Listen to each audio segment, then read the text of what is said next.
Welcome to the Irishman, Englishman and Scotsman Football Podcast.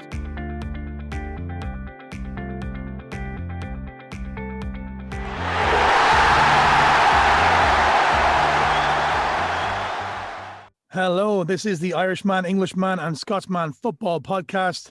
How are you doing, lads? Good, yeah. All well. Good, thank you. All good. Good weekend football coming up. We'll start on Friday night. Southampton against Leicester. Southampton are on a losing streak. Lost again 2-1 to Spurs last Wednesday. Leicester were dying, but they've regained their form. They've won 4 of the last 6. They're in the cup final and they're in touching distance to the Champions League. Can Southampton upset them, Joe? Definitely not. I think you're right. I think with those 2 wins quickly, they've effectively sewn up top 4 now, you'd have to say, wouldn't you? I think they're going to finish 3rd. I think, yeah, Southampton will just need the season to finish now. It's my prediction. I think we're going to finish 17th. It wouldn't surprise me if we don't win another game all season. We've been that bad. I guess our only hope is that having sewn up top 4 and with the cup final to come, Leicester may kind of rest a few players in the league, take their eye off the ball a little bit, which may give us a chance. But, you know, they're just so much better than us in every way. They beat us fairly comfortably in the FA Cup semi-final. And I just can't see, like Southampton, we've been playing well for kind of 20 minutes here, half an hour there, but we can't do it over 90 minutes. So unfortunately, I think Leicester are going to win this one as well. Do you think, Joe, if the season was going on any longer, the way things are, that Southampton could be possibly relegated? Yeah, I think so. I think we're so fortunate that we managed to get so many points on the board in the first half of the season. Couldn't have seen this run coming. It's been horrendous. I think we're just lucky this year that there are 3 worse teams in the league than us. I don't think we're worse than Sheffield United, Fulham or West Brom, but we're probably the 4th or 5th worst team. I don't think Brendan Rodgers will rest on his laurels. You know, Leicester will try and win every game they can until it's mathematically, impossible for them not to finish in the top 4 and then concentrate on the FA Cup. But yeah, I'd be going for a Leicester win here. I think most of us will. Saturday, 1:30, the early kickoff at Selhurst Park, Crystal Palace against Manchester City. Palace, of course, lost to Leicester on Monday night. Man City can go 13 points clear of Man United here with a win. And really, I think then, if they win this, they can really concentrate 100% on the Champions League then. Fino? Yeah, I think this could even be the weekend that City win the league if United are beaten later on in the weekend.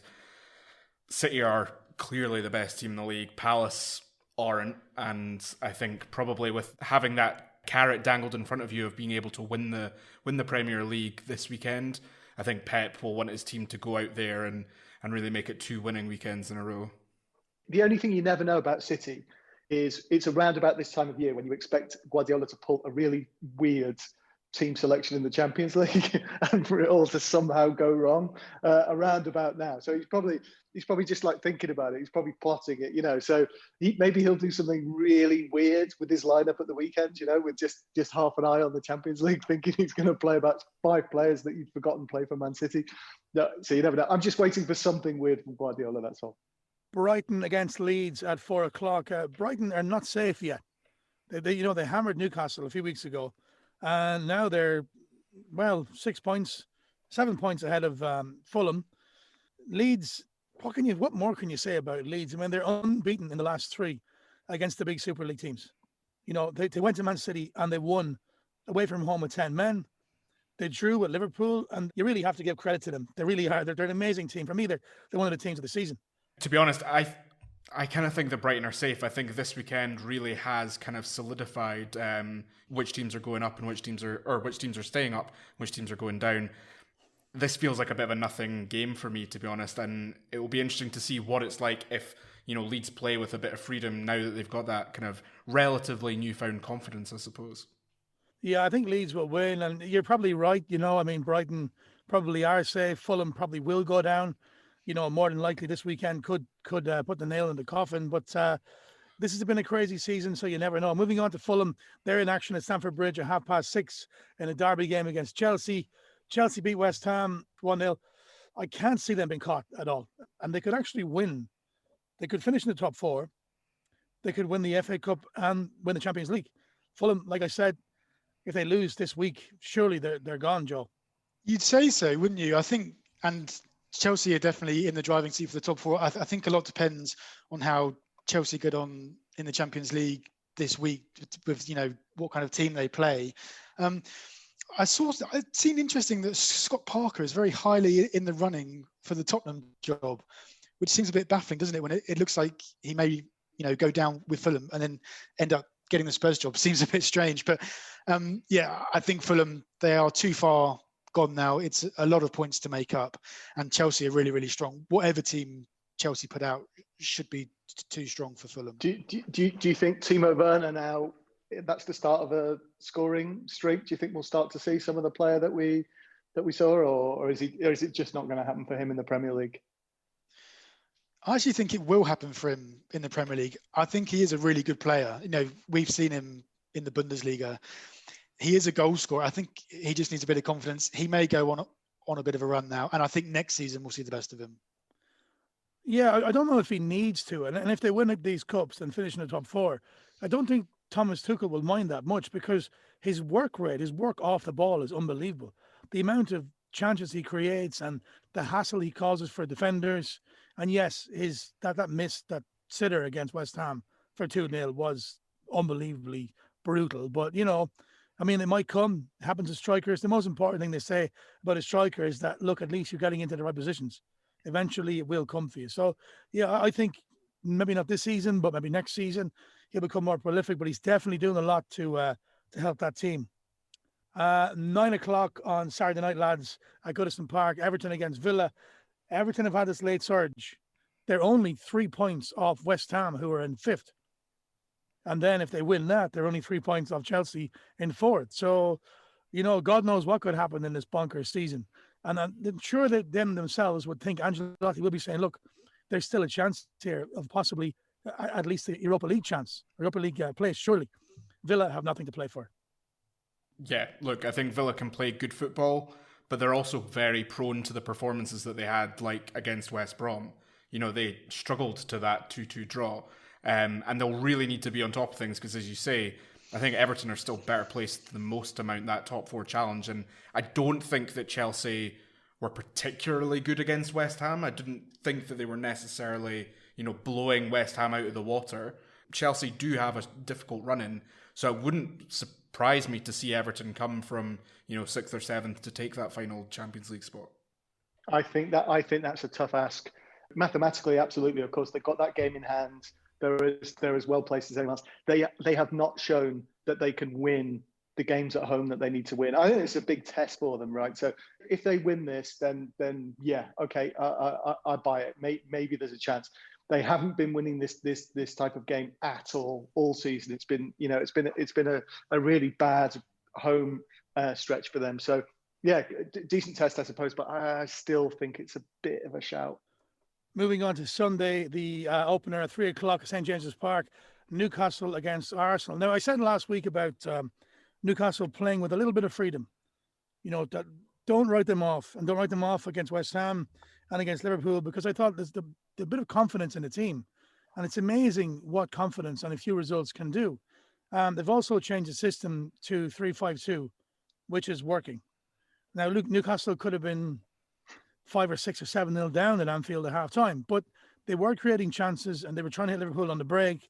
And eventually I thought, they got the goal they deserved. But I have to say, just going back to VAR, that is the rule. If the ball hits Wilson's arm before he goes and puts it into the net, there's nothing he can do about it, but that is the rule. And next season that will be a goal, which is, it's bonkers really. But what I found was, maybe I'm wrong here, I don't know the rules and it's 100%, but if you're looking at that with the VAR, clearly Wilson has skinned Trent Alexander-Arnold, and I think it's Kabak at the back, and both of them, Trent especially, at the last little surge, push him in the back, which is surely a penalty, but that wasn't even looked at. Look, it went on. Newcastle got the goal in the end. I have to give a mention to Joe Willock. Fino, you spoke about Jesse Lingard being the January transfer signing. He probably is. Joe Willock is not far behind. The last 3 games he's played, he's come up with equalisers and winners in the last, couple of minutes. He's been fantastic, and Newcastle hopefully will try and keep him. Arsenal lost to Everton. They've got Villarreal away in the Europa League on Thursday night, and then play them again at home the following Thursday night. They haven't got the biggest squad. The last 3 weeks, Newcastle played Burnley, West Ham, Liverpool. I predicted a draw. I'm going to go out on a limb this time. I think we'll actually beat Arsenal. I think due to the form and the confidence and the fact that Arsenal are concentrating on all they have left for the Europa League, I think Newcastle can go and get the win here. Fino? Yeah, I would agree. I think I don't know if they'll necessarily get the win, but I definitely think that you can and probably should get something from this result, because I think, yeah, as you say, the matches against Villarreal that sandwich this game are obviously Arsenal's focus. I think what will be interesting is, and maybe this is something that we can talk about at the end of the season, is where do clubs like Newcastle, Southampton, and the like go from here? If Newcastle went down, does the Saudi takeover happen? Is the Saudi takeover still going to happen? Do we keep Steve Bruce in a job at St James's Park? Similar thing with Southampton. We've seen such a sharp decline from Hasenhüttl's side. What happens with them going into next season when you've got teams like Norwich coming up, full of confidence, full of beans, and it will be interesting to see. But yeah, I think for this season, I think Newcastle definitely should be looking to try and get something from Arsenal here. Yeah, we certainly hope so. Moving on to the big one, lads. The game of the weekend. Manchester United against Liverpool. Massive, really. Man United were held by Leeds.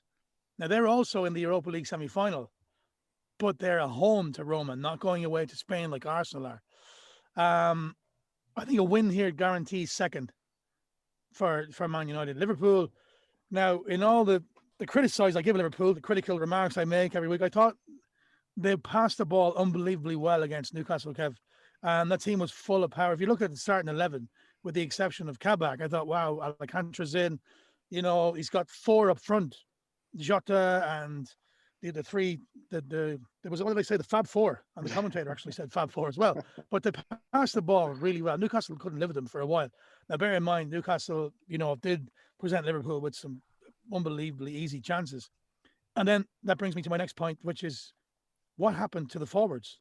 The finishing was terrible. Liverpool really should have been out of sight in this game, and probably obviously deserved to win the game on the chances. I listened to Andy Robertson's interview after, and he was gutted. But I have to say, in the end, it was him who switched off. Liverpool got a real warning with that, VAR goal ruled out by Wilson. But it was a long ball into the box by Dummett. Dwight Gale is half the size of Andy Robertson. Okay, it's 96 minutes. He's out, jumped him, knocked the ball in, and, Willock's got a lucky goal. Yeah, Liverpool, no cups to play for, nothing else. Man United coming off a big game against Roma, Kev. Like, the top four is not gone. They're only 4 points behind Chelsea. And like Fino says, Chelsea have a tough run-in. So all is not lost yet, Kev. It's a big game for Liverpool in that if they were to win, it's a lifeline. Because as I think Fino's been saying for quite a while, Liverpool, apart from this game, their run-in doesn't look particularly difficult compared to some of the others. So you would think if they were to beat Man United, you'd think, well, maybe they could push on and win the rest of the games as well. But having said all that, three things. Liverpool are playing a bit better, definitely, right? So they've got back some of their form. They look like a football team again, which is really good. Second thing about the forwards that you mentioned, it's been obvious for so long, right, that the forwards are out of form. Salah still retains some instinct, still retains some ability, to get the ball in the back of the net. But Firmino and Mane, I'm sorry to say, we've said it plenty of times on this podcast, right? So this is not something. This has been something that's been really obvious for a long time. And then finally, all I'd say is, for the first time in a while, I've seen again some rumblings about the one thing Klopp seems to be all over the place with is in-game substitutions. If there seems to be so many times he makes a substitution, it just changes the team for the worst. Whereas other teams seem to be able to bring. I think it was actually better when Jota wasn't starting, and he was able to bring on Jota, who at least was in a sweet spot in terms of just being able to hit the target at least when he came on, and against slightly more tiring defenses maybe do it. So I think he's got to rethink. I've said before, another frustrating thing about being a Liverpool fan this season is where is the next generation? Where are the young players coming through? We're not seeing the same sort of production line as teams like Manchester United. We're just not seeing these players coming through, and I wonder, it's been deflating. I think, like I said last time, I think it's going to continue to be deflating because I just don't expect Liverpool to beat Man United. Maybe a draw, probably a fairly crappy 0-0, but I don't expect them to win. It's interesting you talk about Man United there, Kev, because I've been having a think about Liverpool because actually when I looked at their form, they're unbeaten in their last 5. And realistically, that's not bad for any team in the Premier League, especially this season. But it's just not what we've come to expect from a team under Klopp. And it got me starting to think about the parallels between perhaps this Liverpool team under Klopp and what Sir Alex Ferguson did with that United team towards the end of his career, where actually, was this Liverpool team actually ever as dominant as we thought? Or was Klopp just able to squeeze every last drop out of that team? And now we're at a stage where he's probably going to come towards the end of his time at Liverpool over the next season, 18 months, 2 years, and he's going to ride off into the sunset, and it's going to be somebody else's problem, a la David Moyes. So it's a very interesting parallel here. Obviously, United will be looking at it as they can stamp out any hope of Champions League football for Liverpool, and that's a huge marker to lay down, again, considering where the two clubs have been over the last couple of seasons. So definitely an interesting one. I think that is interesting, and I think that's definitely fans' point. I hope you're right. I love needling football, and I used to love it back in the 80s, 70s, 80s, and 90s when it was clear that the players used to absolutely hate each other. Is it still true? I don't know. You look at the clubs are best friends, aren't they? Super League buddies. With their fairly similar sorts of owners. Probably the Glazers are thinking, we'd love to do you a favour, actually, Mr. Henry. This is absolutely great. Nice column. No, I mean, joking aside, I'm sure the players will relish the thought of doing that, but I don't think it's quite like it was. And on your thing about Klopp, like leaving it for someone else, that's worst case scenario. Maybe you might absolutely be right. On the other hand, he may relish the thought of, Liverpool announced their financial results today and they lost a bit of money, same as everyone else. Don't forget though, the club do have like a massive investment as well that came just almost unnoticed, or it was overshadowed by the Super League announcement. There's a lot of cash. They could go out and spend a couple of $100 million, rejuvenate the forward line, get Van Dijk back next season. Alisson suddenly starts playing with confidence. Jordan Henderson, who I know is not everyone's favourite player, but the captain comes back. Suddenly, who knows? Maybe they put together one of those seasons again. Best case scenario, worst case scenario. It's probably going to end up somewhere in the middle, isn't it? Just going back to the forwards there, I thought it was a case of just having a bit of composure. And Jota was the most guilty. The amount of chances he just fluffed and rushed, and he seemed, spooked almost every single time. Firmino, Mane, all guilty of lacking composure in front of goal. The last season they would have all buried. I don't think there's any particular reason for that, whether it's confidence. I thought Salah was fantastic defensively. He was the only one that could stay with, say, Maxime. Low centre of gravity was really good. Then there's the other philosophy, obviously, that Liverpool, the bonuses that they would have got from winning the Champions League. If they don't qualify this season for the Champions League, how much will they lose? But like you said, Kev, there's plenty of money in the coffers to spend. But would you expect to see a bit of a clear out in the summer? Like a Salah or a Mane off to Spain or somewhere? I mean, it's difficult, isn't it? Because, you could have cashed in on Mane probably even 12 months ago. And I think a more ruthless team might have done because the signs have been there for a little while. Clear out might not be a bad thing, but no, I don't really expect one. I think we'll see like a little bit of natural, a couple of players drifting away. I think probably they could do with it, but my gut feeling is no. It'll be the same again. They'll probably bring in one high-profile player, and we're expecting Wijnaldum to go, maybe one of the forwards. But it's just that it'd break my heart if Salah left, because Salah is the thing that's holding it together, and Salah just scores so many goals, and he's just such a good footballer that he's the only one you could cash in on.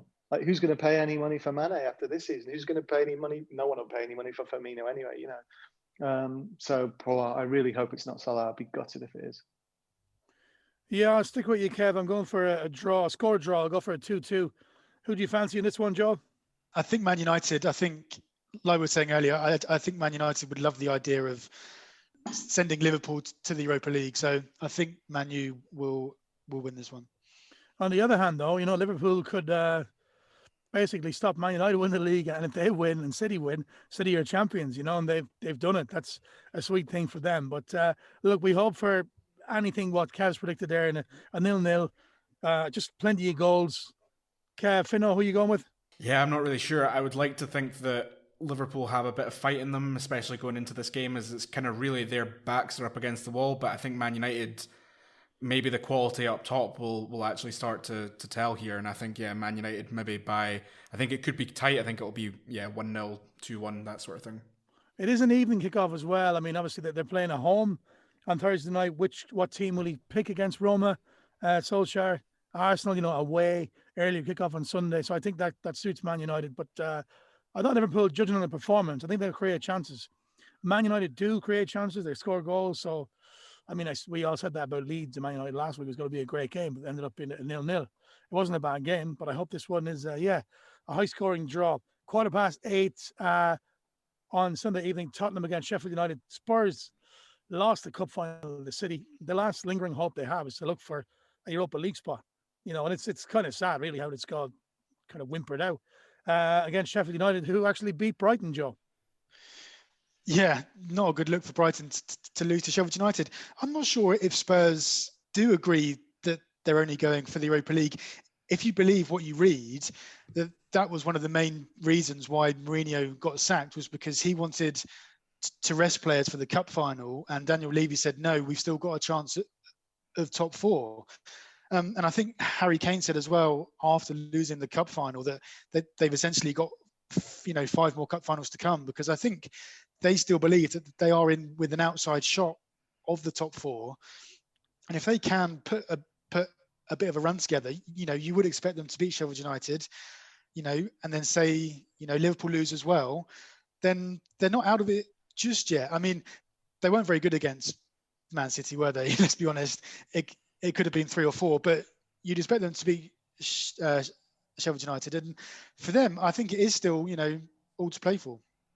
Yeah, I would say so. And I think as well with the news that came out of Germany this morning, and the supposed links that they had with Nagelsmann coming in the summer, Tottenham are one of these teams where there's all these different storylines are starting to come to fruition towards the summer about what does this club do? Is it a club in flux? Do they sell Harry Kane? I mean, they should quite easily beat Sheffield United here. I do have to say, this is the first time I think that I've been back on the podcast since Ryan Mason was confirmed as interim manager. And I do think that it's a really great, appointment. I know it's kind of a bit of an interesting one. It's a bit of a left field one, but it just shows the amount of, confidence that the Tottenham board have in their youth coaching staff and their coaching staff behind the scenes, that they are willing to bring in one of their youth academy staff and give them the main job. And you do wonder whether or not Tottenham decide to go that whole route and just totally buy in. But these 5 next games will be absolutely pivotal towards whether or not they spend some money in the summer and get a real top class manager a la Mourinho, or if they go down the youth route again. 2 games on Monday night, starting at the Hawthorns at 7:00. It's a Midlands derby between West Brom and Wolves. West Brom robbed by Villa at the end. Their 2-2 draw during the week, and I think this fairy tale thing about Big Sam never going down, I think it's over, and it's relegation for West Brom. Wolves were on a terrible run, and then they went on a kind of a mini, resurgence, and they were starting to fight back and won 2 games. They were absolutely destroyed by Burnley, destroyed, and now they've nothing to play for either. So I can see West Brom winning this game just out of Big Sam's just sheer refusal, going, I'm not giving up yet, lads. We're not giving up this fight. What do you reckon, Kev? Yeah, I mean, honestly, this is one of those ones where anything could happen. Anything could happen. You could bet on any result on this. I think this actually is the epitome of this game really doesn't matter. I know that's not fair on West Brom. They're not mathematically out of it. They've pulled off some strange results. Maybe they'll keep it going, and you wouldn't be that surprised if they just kept it going one more time. I think you're right. Money on West Brom, if anyone. Yeah, and the final game of the weekend, Burnley against West Ham. Burnley, like I said, destroyed Wolves. Big mention to Chris Wood, who scored a first half hat-trick. They're almost safe. But when they're almost safe, they're a very, very dangerous animal, Burnley. West Ham, Fino, lost the last two to Newcastle and Chelsea. Champions League dreams falling apart, but that red card was laughable, wasn't it? Yeah, look, I mean, I watched the Burnley-Wolves game, and Wolves gave Burnley a ton of time and they made them pay. And I don't think that they'll necessarily get that same amount of time on the ball. You know, genuinely, it was two-touch football for the majority of that first half for Burnley. So, and credit to Chris Wood for the goals that he scored. They were great. West Ham, classic West Ham fashion, we lost back-to-back games for the first time this season, and we've done it at the most crucial point. That VAR, red cards, I understand why they gave it, but actually at the end of the day, it's another one of these kind of weird VAR kind of moments that we have had throughout the season.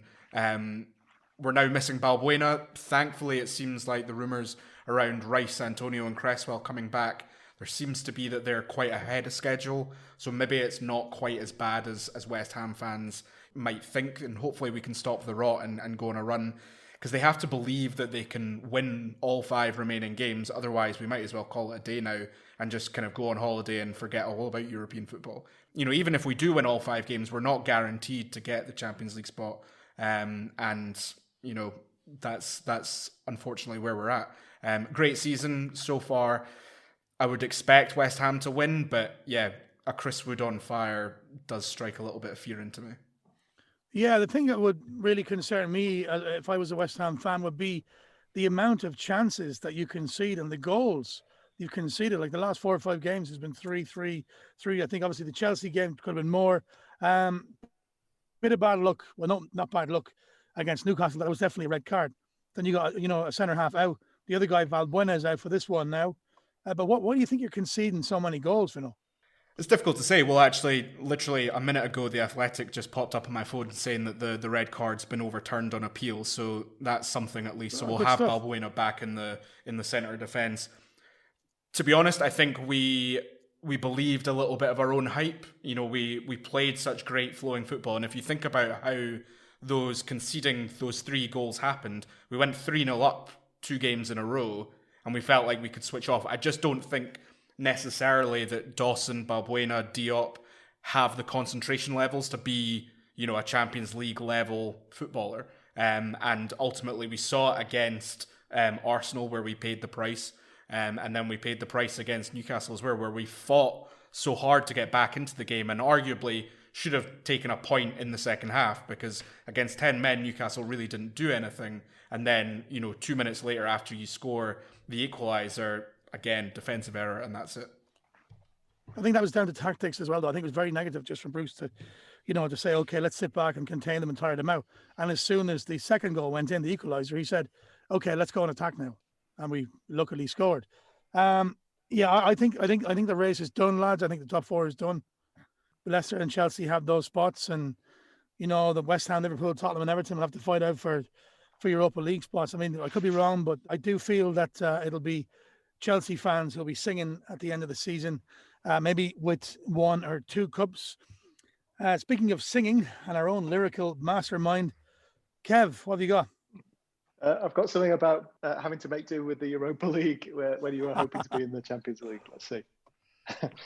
Picture yourself on a boat on a river. It's Thursday, it's freezing, you're starting to shiver. A nondescript city, the afternoon rain, preparing for one more Europa League game. Liverpool must now accept that's their fate after going ahead, then conceding late and playing with finishing shockingly poor. I mean, none of the forwards could hit a barn door after Salah had scored to give them a great start. They should have then ripped Newcastle apart, but the visitors held on, their confidence grew. They nicked a late goal that should have been 2. Oh dear, VAR. Well, we'd almost forgotten with all of the Super League ploying and plotting just how ridiculous you've made this season. Nobody watching thought there was a reason why Wilson's late strike should be called a handball. A clue about football? Afraid you've got fuck all. If you think that there's anything else he could do, the game, I'm afraid, could do well without you. Who we can't do without with is Leicester's Kelechi Iheanacho, who made the Palace net oh so stretchy with a wonderful strike. Pick that out, my word, that kept Leicester perched happily up in 3rd. I reckon they're nailed on now for the top 4. Man City, we know, can't be stopped anymore. And United don't need to find their worry beads, despite quite a desperate 0-0 v Leeds. Chelsea edged West Ham, but can't be complacent. The hammers are hanging in, top 4 adjacent. Tottenham are cupless, and just like the Reds, look as cluelessly innocent as newlyweds. So picture yourself on a train in a station, Friday hungover. You need information on just how to get to that Ryanair flight at an airport location that just can't be right. Europa reality isn't that poor, but 3 of the big 6 and possibly 4 should eat humble pie on the road for a bit. So enjoy all the trips to play at Hajduk Split, Legia Warsaw, Partizan Cluj, perhaps a few jars in the Trappist in Bruges. It might be quite fun. And if you've still got the will, there's a final to savour in May in Seville. Brilliant stuff, Kev. Brilliant. Thank you very much, lads. Cheers. Cheers. See you again soon. This has been the Irishman, Englishman, and Scotsman Football Podcast. If you're listening on YouTube, don't forget to hit that subscribe button. Of course, we still have that fantastic interview Joe did with Mr. Larson, the Danish and Derby County right back. And this Thursday, we have John Andrews, who is an Irish football coach in India, then Iceland, in Cork, America, Coventry City. He's also a singer in a 2-piece band. Check it out Thursday night. Thanks a lot, folks. Enjoy the games. Thank you for listening. If you'd like to hear more of our podcasts, please click on the red subscribe button on the bottom right-hand side. Thank you.